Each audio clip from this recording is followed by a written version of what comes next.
And I will admit that I'm a Democrat. It's something I'm proud of. But I don't think waterboarding was a bad idea in 2002 when it came up. Waterboarding was developed for a very specific purpose, and it was successful in allowing us to achieve that goal of getting that information that saved American lives.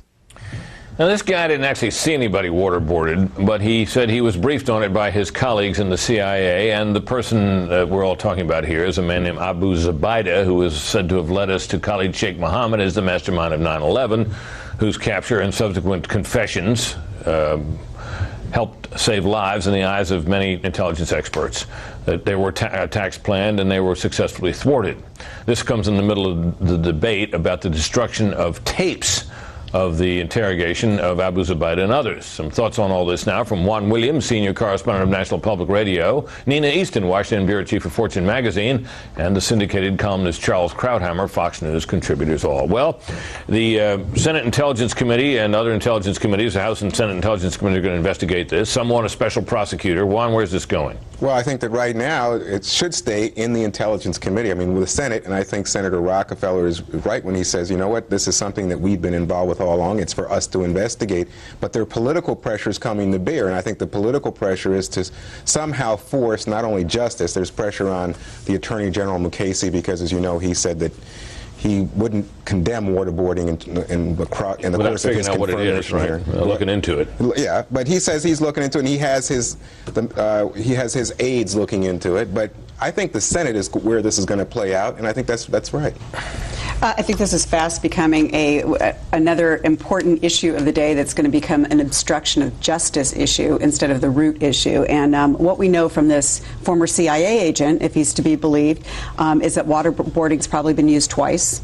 One of the times was on this guy Zubaydah, excuse me, who was a financier of 9/11, who was captured at a time when he was building a bomb to go off in a British school in Pakistan at the time of his capture. That they couldn't get him to talk.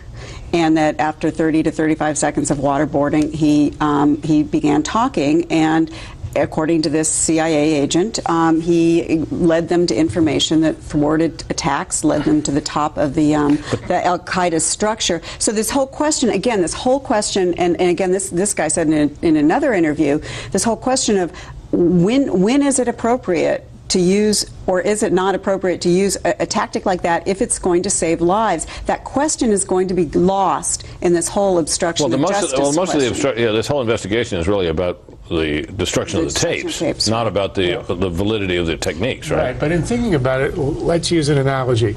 In this country, capital punishment is legal and considered the right thing to do in a narrow number of cases. But we do not have public executions, and we don't put them on tape and broadcast them. Why? Because the killing of a helpless person, which is what the death penalty is an ugly thing, which would evince sympathy for the criminal and revulsion against those lawfully acting and carrying it out. We know from the guy Kiriakou that waterboarding was the right thing to do. It saved lives. It worked. It was used in a narrow number of cases. It was not done like the Abu Ghraib psychopaths for sadistic pleasure and amusement. It was done to obtain information, and it did. As you said, it broke one terrorist in 30 seconds and another, Khalid Sheikh Mohammed, in 3 minutes. This is after he said he wanted a lawyer. Well, after that, he didn't want a lawyer, he confessed. And it saved a lot of lives. And destroying these tapes was also the right thing to do. Why?